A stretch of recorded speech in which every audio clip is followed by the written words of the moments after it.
Well, a couple days early, happy Valentine's Day. It was always interesting at Valentine's Day, at least when I was a little grade school boy. Well, I'm still a little boy, but when I was at that age, actually, at St. Bernard's, we used to get like the little heart candies and put their, they would stamp their "I love you" or "Be mine," something like that. They're actually terrible candies. I don't want to give those away. This weren't very good to eat. But you'd have these cards and you're like, "I love you," and then like, whatever, "Happy Valentine's Day." And then you always hope like the girl that you liked would give you one and all that. Is kind of a interesting tradition when you think back to that as a little kid. But what's really fascinating, I was reading today that we don't really know what Valentine we're celebrating, because there's like several Saint Valentines. So, some say there's the early part of Christianity, that's the one we're celebrating. But then when the church looked at this with Paul VI, they said, this is not St. Valentine's Day. Even though there are St. Valentines like that we actually celebrate on the 14th of February, there isn't really a real St. Valentine that they were celebrating that they could find historic evidence for, just traditions with small t's. So the Pope decided not to have official St. Valentine's memorial anymore. I think it was the late 60s. But what's strange about that, or not strange, but what's incredible, is that at least the Hallmark world, like the world that I'm surrounded in the United States, and maybe there's other countries, they celebrate like this day as kind of like a day of love. So much so that this week is called the World Week of Marriage. And so whether St. Valentine is whatever or not, it's still like one of these secular saints that just like St. Patrick, that is just incredible how like our Christian culture can that's a bad word. Our Christian culture can influence and inspire, a secular culture to relish that. And so today, I felt like that would be this would be a good theme to really pour into, which would be marriage, love, and to really recognize the great blessing and the struggle. Probably the cross is probably the best image of what marriage is, and both the bliss and the suffering of that intimacy. And so I'm hoping that our discussion today can be a way of supporting, cherishing, healing, and also inspiring anybody who is married or knows married couples or is thinking about getting married. And so I've called in. So like the other day we had the pro football all-pro game, like all the all-stars. So today I called in the all-star of marriage. And so she's here with me today. So I'm super excited about bringing her on the program. She's probably turning about 500 shades of red right now as I say that. But let us just say a little prayer here as we begin. In the name of the Father, and the Son, and the Holy Spirit. Amen. O Jesus, meek and humble of heart, hear me. From the desire of being esteemed, deliver me, O Jesus. From the desire of being loved, deliver me, O Jesus. From the desire of being extolled, deliver me, O Jesus. From the desire of being honored, deliver me, O Jesus. From the desire of being praised, deliver me, O Jesus. From the desire of being preferred to others, deliver me, O Jesus. From the desire of being consulted, deliver me, O Jesus. From the desire of being approved, deliver me, O Jesus. From the fear of being humiliated, deliver me, O Jesus. From the fear of being despised, deliver me, O Jesus. From the fear of suffering rebukes, deliver me, O Jesus. From the fear of being calumniated, deliver me, O Jesus. From the fear of being forgotten, deliver me, O Jesus. From the fear of being ridiculed, deliver me, O Jesus. From the fear of being wronged, deliver me, O Jesus. From the fear of being suspected, deliver me, O Jesus. Jesus, meek and humble of heart, make our hearts like unto thine. In the name of the Father, and the Son, and the Holy Spirit. Amen. Amen. As I was preparing for this, dear Dolores, who's sitting next to me here, she's telling me how she loves that prayer, and I treasure that prayer. But I hate praying the prayer because every word is super hard to pray. So whenever I pray it, I'm always like, oh, I just don't think I'm there yet. And so this was a beautiful prayer. It's called the Litany of Humility, and it's a cardinal, Raphael Marie de Val, and he's one of the few cardinals actually buried in the Vatican. In St. Peter's, because of that beautiful prayer, I'm sure, and many other aspects of his life that are really beautiful. Anyway, I have the honor of introducing Dolores Shipe, just a tremendous a woman who has been an inspiration for me and for all of us priests who get to work with her. Somebody who really understands the putting up with a priest, what that means, and then also just a tremendous wife and mother. somebody who actually grew up just a couple miles away from Saints John and Paul, where we're actually filming in our Sheen Center. But one of the things that has inspired me and that I get to work with her on is in our marriage ministry that we call Renew the I Do. And it's just some of the great facets of helping couples not just survive, but thrive. And so we're going to be talking about different aspects of marriage. And she's worked so many years with married couples, and just the hands-on practical aspects of things can be great to dive into. So Dolores, welcome to the program. Thank you for coming here. Did you ever have a Valentine's program like that at your little schools, or when you were a teacher? Did you ever do the Valentine's thing? You remember that stuff with the little things? We did. And that you had to make one for everybody. And the best one was the lollipops, though, not those little candies. Did you it was the lollipops with the little white hearts on them. They were the best. Those were good. I agree. Those were good. Those other candies were terrible. Ugh, they were awful. Yeah, I don't know why they put them in there. No. So I don't know why either. They were gross. Yeah, they are pretty gross. So you had said to me that that litany of humility was something that, was it your mom or your grandma prayed, and you heard that from them? Yeah, it's just something that I really. No, my mom would pray that Jesus meek and humble of heart. Okay, that's part of that. So that's part of that. And she would always pray it at the end of the rosary. She would say, Jesus meek and humble of heart, and we would respond, make our hearts like unto thine. And so I heard that, and I was like, oh my gosh, this is something that I just really want to pray, because it's what we strive for, what we desire. And so it's just one of my favorite prayers. It is. And you're currently reading a book like The 100 Ways to be Humble or something like that. It is 100 I have never felt that she's full of pride in all my years of knowing her. I don't think anybody who would know Dolores would be like, you better work on humility. But you've drawn to that book. Do you like the book? And who wrote it? It's so good. Oh gosh. It's a meditations on somebody else. You would probably know, Father.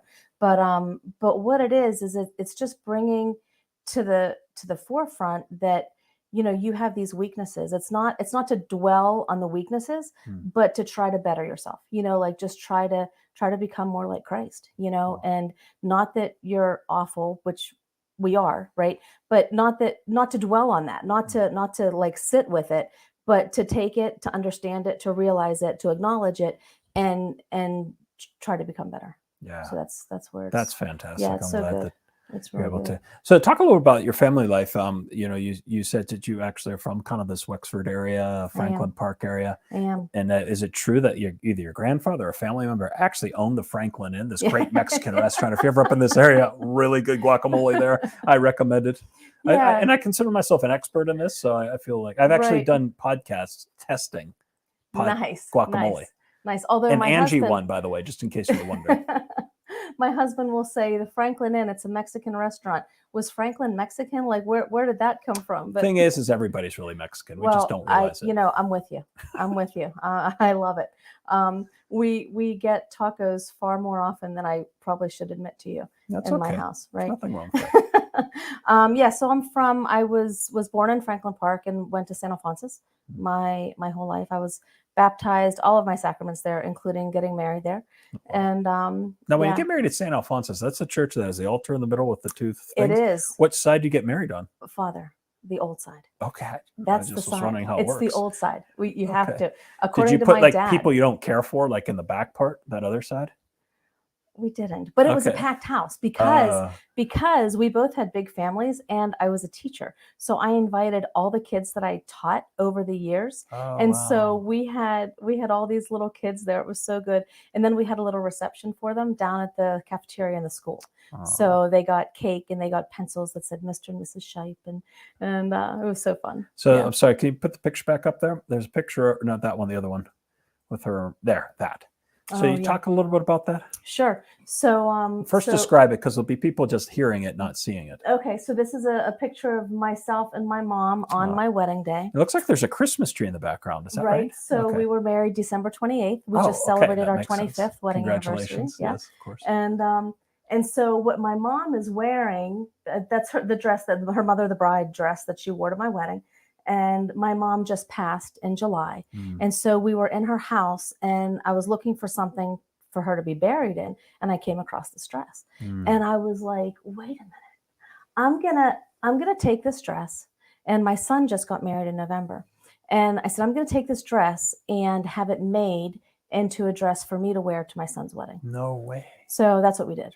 So yeah, I got a name of a seamstress from a really good friend of mine, and just took it, and they made this beautiful dress for me to wear to Keith's wedding. That's it. Yeah. Yeah. So all the velvet and all the lace is from my mom's dress. That is so precious. So a piece of her was with us at his wedding. And that's your dear husband. That is my husband, Mike. Yep. And I think there's a picture of you, Mike, dancing at our wedding. Yeah, that's my favorite picture. I don't know, like I just love the lighting, and yeah, I just think it's a really neat picture. Yeah, it's at our wedding. So talk a little about dating Mike, getting to know Mike, and then finally marrying him. Yeah. So, well, so I was teaching at Assumption when we met in Bellevue. And in Bellevue. Yeah. And we met. He had met somebody that met me. I met somebody that knew him, and this person talked to him about me, and he wanted to find out who I was and what I was about. So he came to Mass where I was singing at St. Alphonsus, and he introduced himself to me. And we had this nice conversation. It was really deep, like this 30-second conversation all about life issues. And it was so good, and it was so amazing. And then I didn't hear from him. So I had parent-teacher conferences, was going to where that Cadence is now. It's in North Park. I was going to this restaurant and meeting some friend there. I walked in, and Mike was sitting there with the parish priest and a couple of people from the musical group at St. Alphonsus. And they were all laughing when I walked in. And I went over and I said, hello. And they said, oh, we were just talking about you. And I was like, excuse me? And they said, yeah, we were just telling Mike about how you chased that bank robber. Oh, great. Like, that's a great impression I want you to give Mike, And then they said, yeah. And then we told him how you got in the middle of that bar fight. And I was like, this is perfect. Like, did I mention I wanted to date this guy? Like, what is happening? And wait, you got into a bar fight?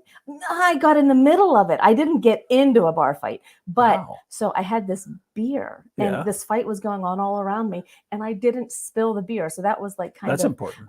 It was impressive. I mean, but did they punch you, or what happened? No. Well, they my lipstick went across my face, and they gave me a free beer. So what started the fight?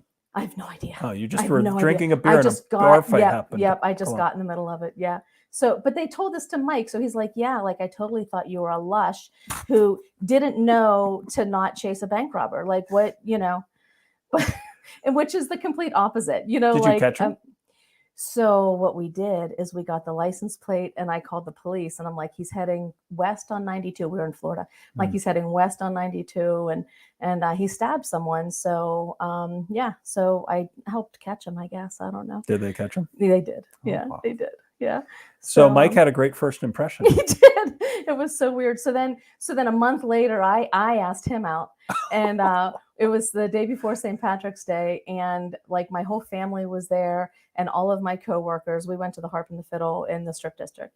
So, and then that was in March, and we were engaged the following February. So how did you know or discern or recognize that, you've met a lot of guys, I'm sure, in your life and all that, and all of a sudden there was something about him that seemed to be the right fit? There was something about him. You're right. Like there was just his heart for the Lord. I'm a cradle Catholic. So I've always loved being Catholic. I've always gone to church. I went to Catholic school all my life, and I loved it. I'm all in. And he challenged me in a way that I'd never been challenged before. One time we were sitting at Eaton Park. That was our go-to place. We were sitting at Eaton Park, and he said to me, so when did you become Catholic? Like, we've been dating now for a while. He knows that I was baptized as a baby, And I said, I was baptized as a baby. And he's like, no, I know. But when did you become Catholic? When did you make that decision that you were going to be Catholic and this is the way you're going to live your life? That it wasn't your parents anymore, that it was yours. Can I get back to you? Because I don't know, So I had to sit there and really think about, when did I make that decision to live my life this way, that this is what I wanted for my life. And I wanted to be Catholic, and I wanted to be true to my faith. And so I felt like he challenged me in a way that I hadn't been challenged before. What was your response eventually? Like, if you look back now, I'm thinking about that, and I don't know if others are thinking about it. Like, that's such a great question. It's like, most of us, like me, I was baptized on October 14th, 1972 at St. Philomena's Church in Squirrel Hill. And it's assumed that I'm Catholic. Right. But the question of like, when did I decide to be Catholic? I don't know. I guess for me, it would probably be, I went on a Young Life camp, and Reed Carpenter was preaching. There was this great preacher about Jesus' death, and like saying, if you really accepted that Jesus died for your sins and wants to save you and live you and break you out. And it was like, yes, it was a real profound moment. I remember 20 minutes just sitting on this hill. It was like a high school junior. And I was like, yeah, I want to be Catholic. I want to follow Jesus Christ. The deep experience there. Yeah.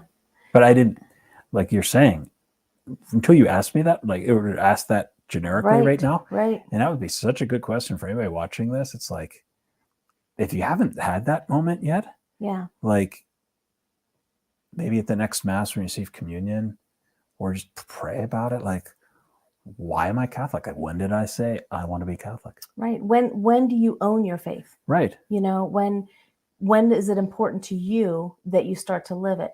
Because, and then in getting married to Mike, I remember his uncle said to us, you know, you can't give your kids something that you don't have. And it's the same thing with your spouse, right? You can't give your spouse something that you don't have. Correct. So if it's something that you know that you want, but you don't have it, it's up to you to kind of dig deeper and to get it. So when was your moment? So my moment was when I was in high school as well. And I was in, I think 10th grade, we went to Europe, and it was a really big deal because I'm the youngest of my family. I like to say that I'm the favorite. So none of my siblings. Hopefully your siblings aren't watching this. Oh, they're probably totally watching it, and they're like, "She's right." You know, she's the favorite. That's awesome.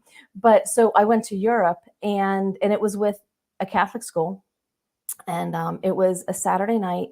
Saturday night, we were leaving France and going to England. And so we weren't going to be able to go to Mass on Sunday. And Saturday was the last day in France. And so they were going to do sightseeing. So one group was going sightseeing and one group was going shopping. And the group that was going sightseeing made it very clear they weren't going to be back for Mass. And my friends wanted to go sightseeing. And it wasn't that I wasn't friends with them. They just weren't my group of friends. They were going shopping. I mean, not that shopping in Paris is a hardship, right? Yeah, that's a real that'd be really hard. I imagine most women don't want to shop in Paris. But I had to decide, was I going to go with my friends, right, or was I going to go shopping so that I could make it to Mass? And my friends all went sightseeing, and I went shopping, and I went to Mass. And I feel like at that moment, I made that decision. My parents would never have known what I did. You can lie. Of course we went to church, whatever. But I made that choice. This is it. Like, this is what, and I went to Mass and I walked 2 blocks by myself. I didn't know French, but when I was at Mass, when the Eucharist was elevated, I knew exactly what was happening, and this was important to me. So that was my moment. Yeah. That's it's a good thing to treasure. Yeah. Like when you do that. So then you guys got married right after Christmas? So we got married 3 days after Christmas. And how many kids do you have? We have 4 kids. Oh. We have 4 boys. I think we have a picture of them. Yeah, look at that. There's a penguin picture that I like too. If that fits up there. Yeah, there you go. Look at the starting lineup. Penguin game right your before 5 Pete boys got there, married. plus your husband, or 4 plus your husband makes up the hockey line. I mean, we can say 5 boys, Father. You can? Yeah, You're okay with that? Yeah, I'm okay. Do you think Mike's okay with that? No. All right, Mike. That's cool. Now, what drew you to ministry, to like spend your life in it? You had an education, and you had a degree in education at Duquesne. You were a teacher for a long time, but now you started to take steps from teaching into like serving in the church. I've been so blessed that the Lord has blessed me with spiritual fathers to guide me. Honestly, I mean, that's just so. Yeah, so I taught in a Catholic school. I taught at Assumption, and when I started having my family, then I quit teaching and had my kids. And while I was doing that, I was still working with marriage.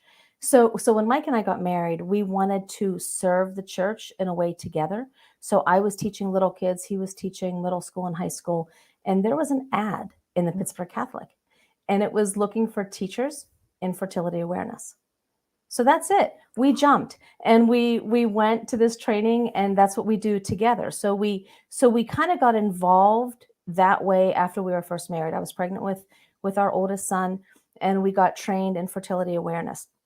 And from there, I met this beautiful priest, Father Ronald Lawler, who is a Capuchin, and he kind of invited me into this world of fertility awareness, the Billings Method. I got certified in the Billings Method, and started working with the pre-marriage program for the diocese. So that's kind of where it evolved from. And I did that part-time work for years, for about 18 years, actually. And then I started to work at St. Raphael as a DRE, and with Father Chris Donnelly. And he asked me to kind of work with your team at Renew the I Do and start something at St. Raphael, a marriage and family program. And so that's kind of where I've evolved. Yeah. And currently, where are you? I'm currently at Renew the I Do. So after when the merges all happened, I landed here at Renew the I Do. So blessed to do that. And again, just allowing the Lord to kind of put me where he wants me. And and it's so good. I feel so blessed. And you also do work with Father Chris in some of the ministry in his parish. Is that right? I do. I'm his wedding coordinator, and I'm a sacristan. So I do some work there. And you pray with him on the deliverance ministry a little bit as well, right? I do, on Thursday afternoons. Yeah, just recently I was at Epiphany, and they had this focus conference there, and it was just great to see Dolores and the team at Epiphany just organizing a beautiful adoration and candlelight mass, and experience was just really powerful.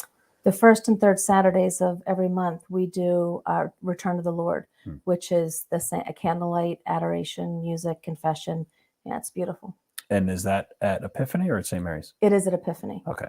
And I put out the candles. And Jackie Schratz and her team help me. They're amazing. There's like 100 candles. Oh my gosh, there's so many. And the candles are super high too. So they're so good. Yeah, and some of them go up into the rafters. It's really, it's cool. Speaking of candles, just a quick advertisement here. We're going to do a candlelight mass coming up here. I can't wait for it. It's going to be at in Lawrenceville, right? Can you talk a little bit about that? Sure. St. Augustine's Church. It's going to be a vow renewal. And if you can come, 8:00 Saturday night, you can register for it at Renew the I Do for the candlelight mass. And it is going to be absolutely gorgeous. We have several priests that are going to be involved. Father Jay is going to be our main celebrant, and Father Scott Seataller is going to be our homilist. And we're going to have couples renew their vows. I renewed my vows for the first time after we were married, I forget, maybe like 15 years. And it's such an experience, because when you say your vows the first time as you're just getting married, it's amazing, because they're kind of like these fearless words that you say, because you don't know what the future is, but you're saying these vows to each other out of this deep love for each other. But then when you're married 1 year, 2 years, 10 years, 15 years, 50 years, and you say the words again, what those words mean, because you've experienced them. You've experienced the good times and the bad times. And that what's to come, you're going to experience it together. And there's so much joy in that. So it's such an experience to renew your vows, because you just kind of remember, and you look forward to a future that may be unknown, but that you're going to be doing it together, and you're just going to love each other through it, no matter what it is. So yeah, I can't wait. We were just praying about that the other day, and so it's at 8:00 this Saturday. And we do it frequently. And then anybody who's watching this, love to invite others to consider doing it with your parish, or that we just did a beautiful mass here for the spousal of Mary and Joseph, which was a great mass on January 22nd at night for the vigil, which is on the 23rd. Right. Yeah. That was fantastic. And then one other note, I think we have a marriage prep that we're also offering through Renew That I Do coming up in March. And that's going to be, do you know where that's going to be hosted? Yep. It's March 18th to the 20th, and it's in Lawrenceville. Okay. April 29th to May 1st. Sorry.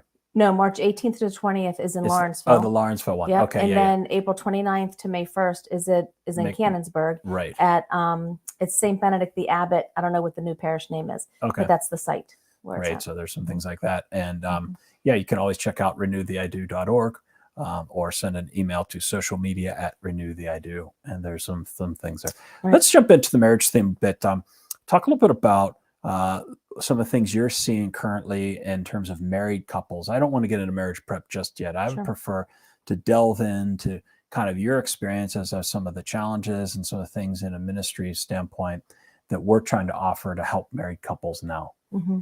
Well, so we just started a new program called the 4-Step Refresh. Okay. And it's so good because, you have married couples that are good. Mm-hmm. They're all in, they're on the same page, they're working together, but they need it. They need to have maybe some way that they can take it a little bit deeper, maybe take their prayer life a little bit deeper, maybe work on reading a book together and preparing that way, or remembering their love story, and then bringing it currently, and again, looking to the future, making some of those goals.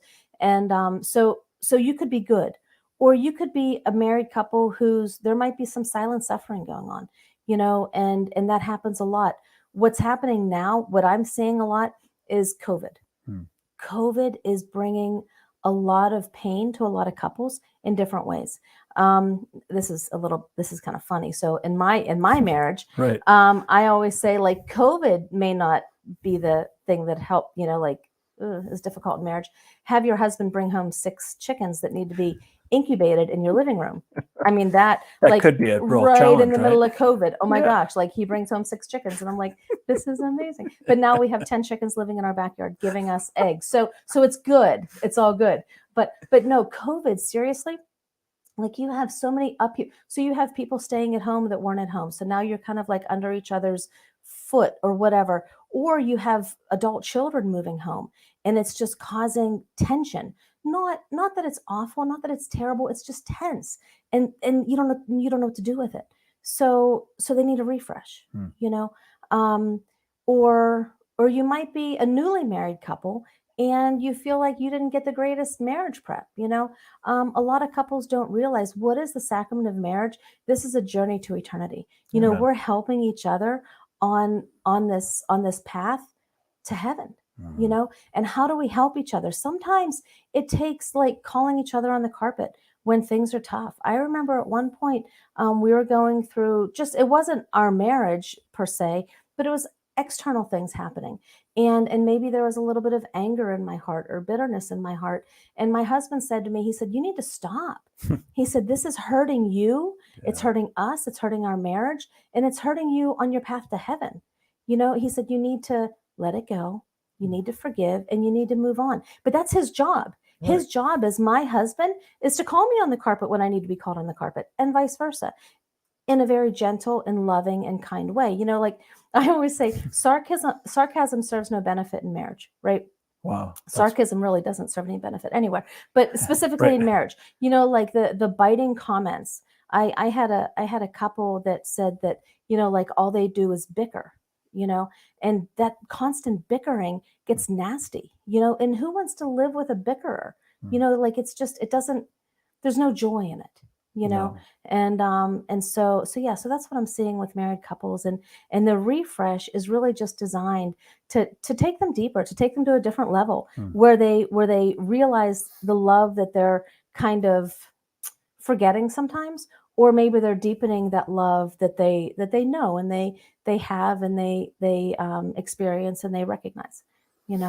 Yeah, I feel like when I was coming into the diocese and working in a parish was a question that I asked, and I continue to ask myself, because I don't feel like I've done enough or we're doing enough. But it's like the amount of time that's spent on marriage in a parish is so minimal, because there's time maybe for marriage preparation.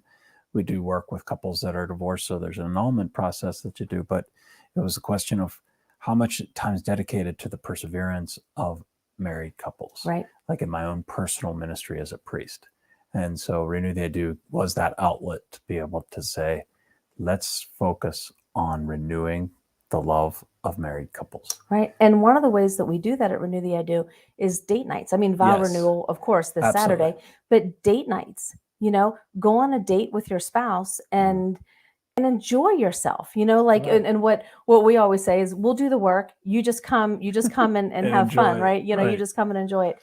And we've had some great date nights where just a lot of fun with couples, where the couples are having fun together, as the married couple, but then also encountering other married couples and meeting other people and really like building that community. And that's been a blessing too. What are some of the date nights that you remember, or what are some of the things that you've enjoyed or that you've put on? Well, yeah. So for Renew the I Do, I think the one that I remember the most is the scavenger hunt that we did. It was very COVID friendly because it was right like at the I don't know, outskirts of it. It wasn't in the middle of it, but it was kind of, and we just went all over the city. Drew Martier, he put together all these clues that kind of put us in different places, and you had to take pictures, and then we ended up at St. Mary in the Mount in the parking lot for a champagne toast, and it was just great. It was just a lot of fun. I think there were like, I don't know, maybe 75 couples that participated, and it was so good. And then they got to hoist up the kind of like the Stanley Cup, which was fun. Yeah. And then Henny's Jewelry sponsored a beautiful necklace for the woman. So the couple that won got a little bit of a prize at the end of it. So good. I agree with that. Yeah, so good. So fun. When I was at St. Raphael, one of the things that Father Chris, asked me to do was to have these monthly date nights for married couples. And so that's something that I did there. And I would always end that date night with a dance, because I thought, when do you dance with your spouse? Correct. At a wedding, maybe, right? At your wedding.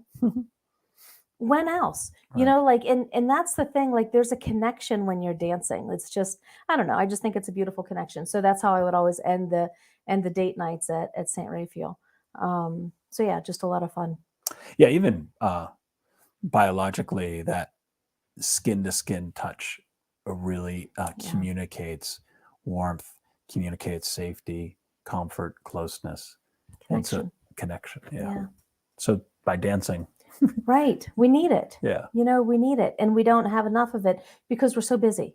Right. We're so busy with life, with important things, but we kind of tend to forget the one that we rely on the most, or the one that gives us the most support, because you take that for granted, so it's that connection that is needed. So that'd be awesome. Imagine if more couples just every day did a daily dance together. Yeah, that'd be awesome. Yeah, it'd be cool. It's so good. Send in your pictures. Yeah, we put them up. Absolutely. That'd be fun. So talk about a little bit of what you're doing with the marriage preparation and some of the things going on with that facet of your marriage. So we have two tracks of marriage prep. You have the joy-filled marriage, which is a weekend format, or we also have the one-on-one format, and that fulfills what's called the canonical requirements. So you have, like, every couple has to do a pre-marriage program. And then running parallel to that, we have something called the 5-step prep, which is a personalized program, and it's a deeper dive. It's a deeper dive into understanding what it is to receive the sacrament of marriage, but also to become closer together as a couple, and to bring the Lord into that, and understanding what that means, all on this journey to eternity. And so we have, I don't know, maybe 60 or 70 couples that are registered for the 5-step prep. So one of the things that I do is I work with these couples one-on-one, and we have a team of people that works with them, but I do probably the most of the couples. And one of the steps is the focus. So the focus is a survey. It's about 145 statements that each person of the couple, the bride and groom, will answer: agree, disagree, uncertain. And then they submit their answers, and then a report is compiled. I get the report, and we meet and talk about it. And what we do in those meetings is really make connections. So I've had a couple couples. The bride said the answer was, I usually reach the goals I set for myself. And she said, disagree. And then later on, she said, my future spouse, I often feel belittled by my future spouse. Wow. And then later on, her spouse, the groom, or her future spouse, the groom, answered, I don't think pornography is harmful to marriage. My goodness, he said that? So putting those things together, his viewing of pornography had such an effect on her viewing of herself. She felt belittled by him. And he, working with his couple, he was obviously so in love with her. I mean, it was, but he didn't see any issue with looking at the pornography. And what he said to me was, he said, it's everywhere. It's all over my phone. I mean, you just pick up your phone and you scroll. it's not on my phone. It's not Like, mine. right? Yeah. You know, so it's not everywhere. It doesn't Right. have to be everywhere. Like you, and so he was really affected by that. And then I don't reach the goals that I set for myself. So I really talked to her a lot about identity. You know, what kind of goals are you looking at? What are you, you know, and so we kind of dove into that. And it was just making that connection. They were one of my favorite couples because they, and really, like, I'm not a counselor, right? So I'm just kind of making these connections, giving it to them, and then they work on them. You know, it's for their marriage, you know. And another one, they answered these questions, and it was all about faith. You know, I don't think, you know, faith and values is not something that's important in my life. I disagree. Couples don't have to go to mass together regularly. Like all these things about, it was kind of crazy because they're getting married in the church. And I just said to them, I said, you know, I'm just going to be bold here. And I'm just going to ask you this question. Why are you here? You know, and they both looked at me and they said, we answered those honestly, because even though we don't go to church, we want to. Like, we want it. We think it's important, but we have no idea how to get there. Great. Let's talk about some strategies. You talk about a journey to eternity. Right. How important that is to not be the way, because Jesus is the way. Right. But to be a signpost, an encouragement. Yeah. You know, maybe like if you think about running a marathon, you're at the Gatorade stand, have a Gatorade. There we go. Or whatever, like just cheering them on. Yeah, I mean, cheering them on. Just cheering them on. And so, and I think that's part of when we started Renew the I Do. I always pray that we wouldn't look at married couples and just make them the butt ends of jokes. You always hear marriage jokes, and it's like, that's that sarcasm that I have in my own life that I don't want. I hope that any couple hears, or it's like, we just want to cherish you. We want your marriage to thrive. We get it. It's like, nobody's got a perfect marriage. There isn't that. And so just even like hearing that, you're not sitting there judging the guy because he's using porn and, oh, you must hate your wife. No. Okay. We all fall into things that were just bad habits. And so through love and care, maybe there's ways of like working through those things. Right. Right. And then we use this book. It's called The 21 Undeniable Secrets of Marriage by Dr. Alan Hunt. And the couples read them. So we kind of like, okay, I want you to read the first 7 chapters, the next, you know, and we talk about them. In the last chapter of the book, I'm going to kind of give this away a little bit. Spoiler alert. The last chapter of the book is called The Secret of 8. And it's based on Philippians chapter 4, verse 8. And I probably will get this all mixed up, but it's finally, brothers, whatever is true, whatever is just, whatever is lovely, whatever is pure, whatever is gracious, if there's any excellence in this, it is worthy of praise, right? So it takes this, it's called The Secret of 8 because it takes these 8 words. And what I say to the couples is, you know, there's going to be struggles, right? There's going to be hard times. And it could be hard times that, you know, he doesn't pick up his socks, or the dishwasher didn't get put on, the garbage didn't get taken out, or like, it's those little things, it's those chore type things. Or it could be something, you know, like more important, like finances, like maybe a bill didn't get paid on time, or, you know, like all of these things.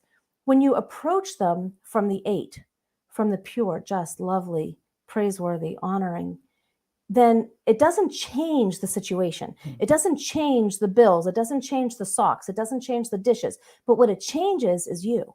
And it changes your attitude, how you approach your spouse in dealing with whatever the issue is. I love The Secret of 8. That's my favorite. That's my favorite chapter, I think. Father Chris gave me the book and he said, tell me if you think this will be a good book for couples. So I read the last chapter first and I was like, we got to do this because I love it.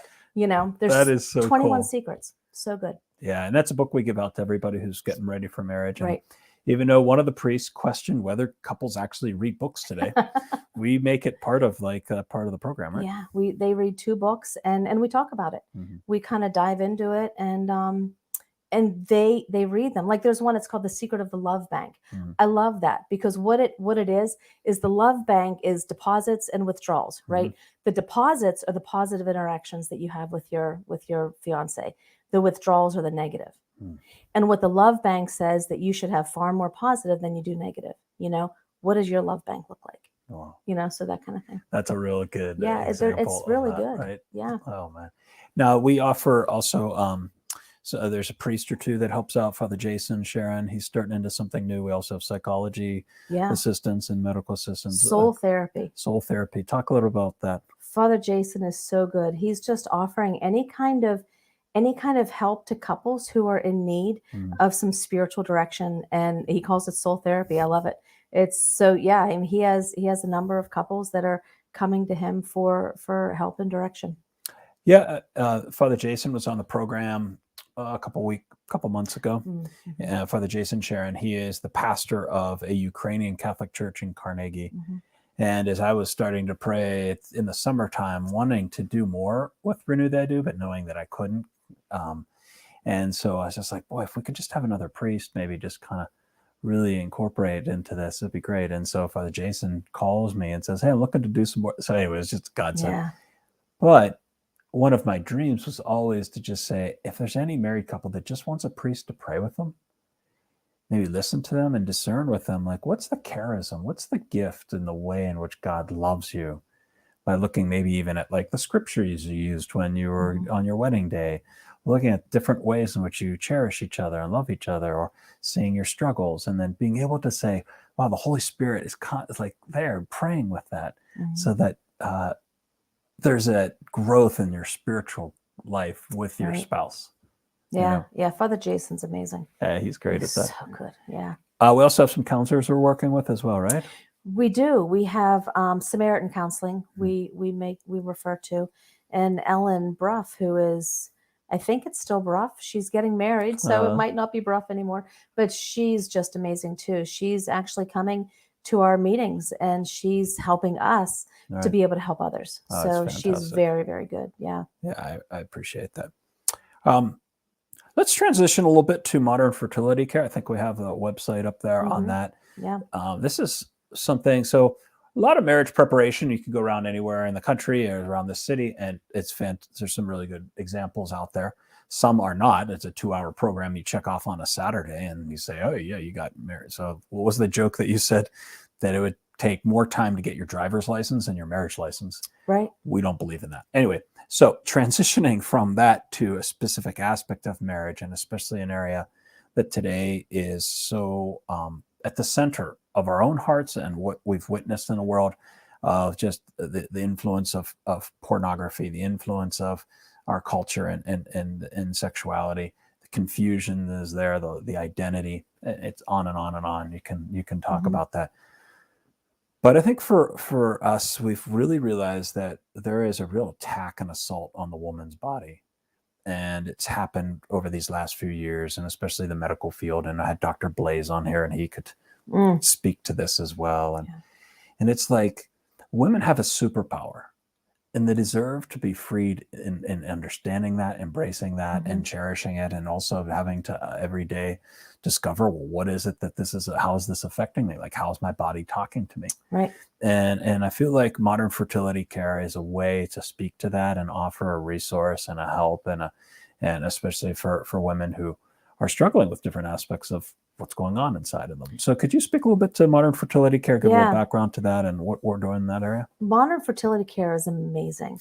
There's so many good things about modern fertility care, but a little bit of background. Yeah. So I was kind of thinking of a parallel. Doctors John and Lynn Billings, they started the Billings Method of fertility awareness. So Dr. John Billings was a neurologist. Dr. Lynn Billings was a pediatrician. Their parish priest came to them and said, could you guys do something about researching fertility? And they said, no. I mean, I'm busy. I've got this practice. You know, we're busy. And the parish priest said, well, if you could just give me 3 months. And they said, we can give you 3 months. And they ended up devoting the rest of their lives to it. And then the Billings Method was born, right? That. Exactly. And so modern fertility care kind of started like that, where a priest, another priest, Father Kim Schreck, there's so many different priests that would come and say, this is so needed. Like, we can talk about the theology of it, and the couple is convinced, like they understand it. But then when the medical things come in, when the science things come in, we can't do that. We're not equipped to do that. And so modern fertility care does all of it.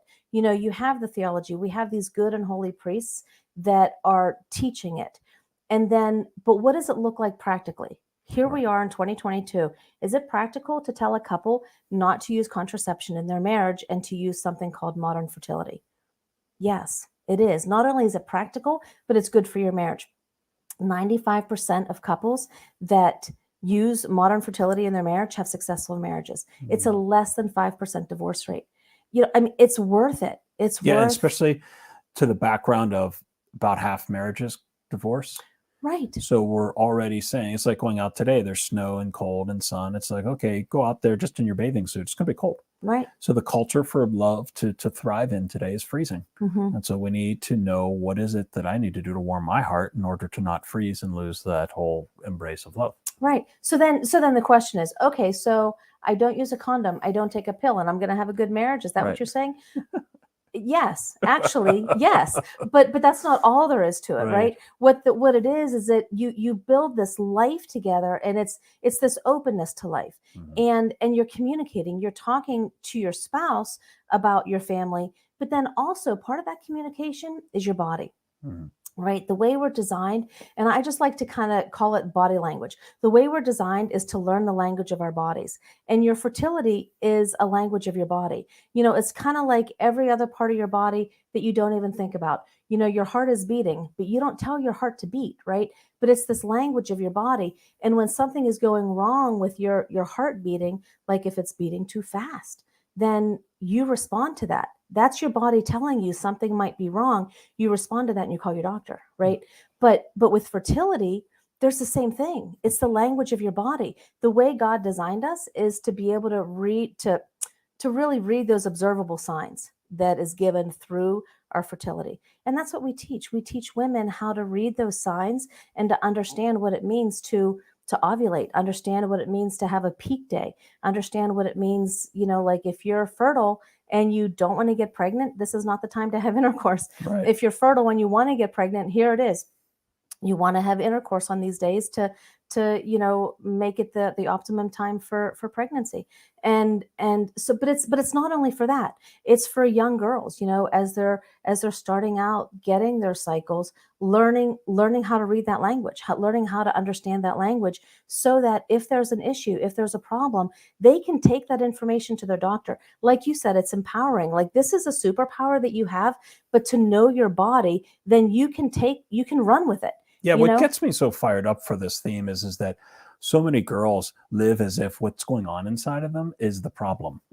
It's like, you're not the problem. Like, you're amazingly created. You're wonderfully made. Right. And the sooner that we can unpack the mystery that's going on inside, the sooner you can have the freedom to be able to know, it's okay to feel sad today. Yes. And I write one girl who's, I think she's in high school. She's charting, and she knows at different phases the food she should be eating. Yes. I don't remember. Do you remember any of the details of the food? It was hilarious. Sure, I thought it was fantastic. So we call it the seasons of the cycle. Okay, right? Yeah, there's 4 seasons, right? Yeah, okay, good. Yeah, even I can remember this. Yeah, okay. 1, 2, 3, 4. Okay. In every single cycle, you go through all 4 seasons. Okay. So when you have your period, at your menstruation, that's the winter time. What do you want to do in the winter time? You just want to hunker down. Yeah. You might want to crawl under the covers, eat some warm soups, eat some chili. But that's the winter time of your cycle. Right. And what should you be doing? Like, should you be doing like some hard cardio? Should you go be like, cycling? Or no, this is a time to do stretching exercises. That's what's best for your body, because during the times when it's not best to do that hard cardio, if you do it, you could actually injure yourself. So what are the best foods to eat? What are the best, exercises to do? All based on what's happening in your cycle. So after your period, you have the springtime of your cycle. That's the follicular phase. That's when the estrogen is rising and the different hormones are stimulated. So as those different hormones are stimulated, you might be more creative. Your memory might be a little bit sharper. Like, if you have a project to do at work or at school, this is the time. This is when you're going to be ready to jump right in. This is when you want to do that hard cardio. This is, seeds, nuts, green vegetables, good things to eat during this time. And then after the springtime of your cycle, you get to the summertime, right? Your peak of your cycle is when you're going to release the egg. That's when you feel most attractive. Oh. That's when the pheromones are at their highest, when they're really speaking through your senses to other people, and if you blunt that, then you lose that part of like feeling, you are. and it makes so much sense that Right. when you encounter different women who it's just like you're beautifully made, and they don't get to feel that. And it's all good. It's like they're it's all good. Yeah, it is good. Yeah. I'm sorry. I just no, that's thinking okay. about. So Oh my gosh! I just want to go anyway. Yeah. So you have the summertime of your cycle, and that's when you peak your ovulation. The estrogen is at its peak, and then it's going to drop. And once it drops, the egg is released, and then you have the fall time of your cycle. That's your luteal phase, and that's when you might need the restorative sleep. That's when you might feel a little bit down. You might be melancholy, or all of those, and those different emotions where you might call them PMS, or they're normal. And what's going to happen is when you get your period, when you start that cycle all over again, that's going to stop. And if it doesn't stop, or if it's at the extreme, then that's indicative of an issue that you need to take to your doctor, that there's probably an imbalance in your hormones, and the doctor will help you work through that. But you have to know that about your body in order to take it to your doctor so that they can help you. If you don't know that about your body, then the doctor may not be able to prescribe anything that can help. Or it might just be this natural feeling of melancholy that you go through the cycle, and that's okay too. But to know and understand, so it's knowing and understanding the language of your body. And so you might be able to find an issue like reproductive health, just if something's off, then you can take care of that before you get married. Or the best times to exercise. Say you're an athlete, like if you're exercising at the wrong time in your cycle, like I said, you can hurt yourself. But if you're exercising at the right time, then you're looking at optimal performance. Right. And so it's all good for your health. So there's a reason to use it that doesn't have to do anything to do with fertility, but it's just understanding that language of your body, and then as you get married, if you're charting and you know what's happening in your body, then like we're trying to avoid a pregnancy. Okay, this is when you're fertile. If you're trying to avoid a pregnancy, don't have intercourse when you're fertile. Like that's it. If you're trying to achieve a pregnancy, that's when you want to have intercourse. So I've worked with a lot of women over the years, a lot of couples over the years. I remember this one woman came to me, and she had about 3 cycles a year. Wow. And I don't know that she had any diagnosis. She didn't share that with me, but she only got like 3 periods a year, and she had a 5-month-old baby, and she was so excited to have this baby. She's like, I don't know how I got pregnant, but I did. And I want to get pregnant again. I need you to help me. Oh. And I was like, all right, let's go, and I taught her how to chart. And whenever she got pregnant, she would always email me. And she was like, if only I liked the name Dolores better, but I just don't. You didn't take that personally, I didn't. did you? No, I did not. And then recently I had this client. She was a client in another state on Zoom, where we were advertising for, these classes that we're doing on Zoom. And she was trying to achieve a pregnancy as well. And that's what we see a lot. It's not the avoidance of pregnancy. It's trying to achieve a pregnancy and, what kind of issue they're encountering. So she was trying to achieve a pregnancy. I looked at her chart and I said, it appears that your progesterone, you might be deficient in progesterone. And do you have a good doctor that you can see in your state? She did. She made an appointment, and we had an appointment to go over her chart like the next week. And she emailed me and she said, I need to cancel our appointment. The doctor found low progesterone, and we're going to work through that and, to try to achieve a pregnancy and sustain the pregnancy with progesterone support. So just so many different women, have come, because I've been teaching it for 25 years, right. And just so many on different levels and different stages in their lives, because when you're going through a different stage, it's kind of like learning a new language. Mm-hmm. So after pregnancy, if you decide to breastfeed, then there's kind of a new language there, because what's happening to your body as you're breastfeeding is your body is trying to return to fertility. Mm-hmm. So you have to recognize those signs as this is your body's job to continue to try to return to fertility. But every time you put the baby to the breast, then it's going to suppress that ovulation. So you have to learn how to read those signs. So it's a little bit of a new situation where you might have to sharpen your skills and learn something new of that language. Right. Perimenopause. When you're approaching menopause, again, the language is changing because the fertility is on its way out. Mm-hmm. So while with breastfeeding, it keeps trying to return, menopause, it's on the other way. So it's just learning a different language. What do you think about husbands and how they can help their wives to be able to cherish this mystery of the woman's body? Because I think, at least for me as a man, I was blessed with growing up with 5 sisters and a mom. My dad's one of 9 kids. He has 9 sisters, and I don't know if us men have enough comfortability with it, talking about it, but also just being able to support their spouses on this. I think you kind of come into that. You just have to talk about it. You just have to do it as a spouse, Yeah. So that, and it can be kind of awkward in the beginning, and that's what we find, like at the Joy-Filled Marriage weekend. Sometimes the women will say, how do you talk about it? Like, how do you just, and sometimes you just have to do it. Taking a class together is helpful to open those lines of communication, but also support, like having the husband's support emotionally, understanding, like when they know your cycle. My husband will know better when I'm going to get my period than I do, because he reads my moods, right? Like he knows tell. He'll be like, like it all makes sense, but yeah, and understanding that and knowing and loving it, right?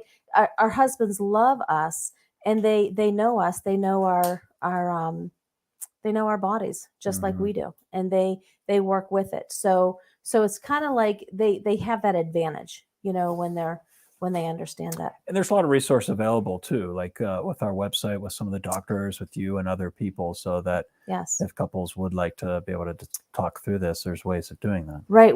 There's all different methods of modern fertility that are taught, and we have classes offered in our local area, and we also offer them on Zoom. So you can register for those classes. We have medical professionals that are close to us that can be contacted. Dr. Blaise Milburn, he's amazing. He's so good. I've sent, a number of people to him, and then they'll come back and they'll say, Dr. Blaise was great. Now can we learn how to chart? Or, so it's just kind of this great relationship that we have. And again, the different methods. So the Marquette method uses a clear blue fertility monitor. And so that might be something that somebody wants to use, or the Billings method is a mucus only, kind of making those observations, correct. So and everywhere in between. So all of those resources are on the website. There's a lot of resources, a lot of questions. What about endometriosis? What about polycystic ovary syndrome? What is different about, like using the pill and using modern fertility? How is that different? And so all those questions are answered on the website. So it's interesting about concluding here. It's obviously our church was so blessed with St. John Paul II and the theology of the body, which is undergirding a lot of what you're saying in terms of our bodies actually having a language. In other words, that God loves us through. A theology is God's revelation. So especially in marriage, how a man and a woman are loving each other through their bodies, not just but what they say, but how they treat each other, how they touch each other. And there's such power and such bonding in that experience. But especially in the experience of just the marital embrace, sexual intercourse has such a deep exchange of hormones and that. So we talk a lot about marriage, or the finality of intercourse having obviously a procreative finality to it, but there's also a unitive finality to it. And obviously in our church, we feel so challenged to try to release people the freedom to have that procreative freedom in that. But also I think there's an area to be explored even more about the unitive aspect of intercourse, and especially just being able to respect each other and knowing, I don't know, like sometimes you see in the movies, they hook up and then the guy's out there smoking and the girl's out doing whatever. And you're like, no, I mean, you need to cherish each other. There's so much bonding that goes on as one's building up to that incredible crescendo. And then afterwards, in French, they call it the denouement, which is like the proper unpacking and unfolding from a deep experience like that. So yes, it's unbelievable how important that is. And I'll talk to couples about it, that, the unitive aspect of marriage is equal in value to the procreative aspect of marriage. So a lot of times, like if their focus is on getting pregnant, and they kind of lose focus of the importance of the unity, even though that's what is happening to get pregnant, but they're not worried about this over here. They're worried about getting pregnant, and they kind of lose that. But connectedness. Yeah, thank you. In that coming together as husband and wife, you release oxytocin, which is what scientists call the super glue that binds us together as humans, as people. And And if, first of all, our bodies aren't designed for the hookup culture, Correct. because the hookup culture takes that oxytocin and rips it apart, and then we can't connect with each other. We can't bond with each other. But on the other side of that, as husband and wife, when you come together as husband and wife in the marital act, the two become one flesh. Mm-hmm. And the oxytocin is released and you are bonded. And it's so important to take part in that and to renew it, to renew that I do, not to say, okay, like one and done, or I'm tired, I'm busy, I'm this. You can get caught up in life, and it goes by the wayside, and it can't. Right. For thriving marriages, it has to be present there so that they can continue to thrive. Yeah, because I imagine that there could be a tension in a marriage, and I read about it a lot, about men wanting to have more intimacy. The women are like, oh, I'm fed up with this, and it's kind of this back and forth. And I often wonder if both are being fulfilled in that act, and whether or not there is a desire. Like, you can see the need to just be able to have those tender moments and to be able to experience that cuddling that's so necessary. And I think obviously the influence of movies and the way culture presents it, and maybe the fact that a lot of the discussions as kids just never were had. And there's this disconnect between perhaps what parents were saying or feeling and what they actually talk to their kids about. The whole concept of birds and bees seems like such a stupid phrase for something that's so more intimate than, it's so profound. Yeah, it's so deeper than that. It's not so like, much deeper. as one priest, as he was giving a funeral, it was a funeral homily, so I can say this. He said his dad and him were coming back from the pit game. The radio was on or whatever. He turns it off and he goes, son, did you ever hear about the birds and the bees? And Matt's like, no. The priest goes, no. And he goes, just talk to your mom. And he turned the radio back on. And that was his only conversation. That was it. And so it's like, so many of us could easily just grow up without a real connection to our parents in terms of our own understanding of our emotional and sexuality. And then it just gets shoved into a marriage all of a sudden. Right. And where do we find that information?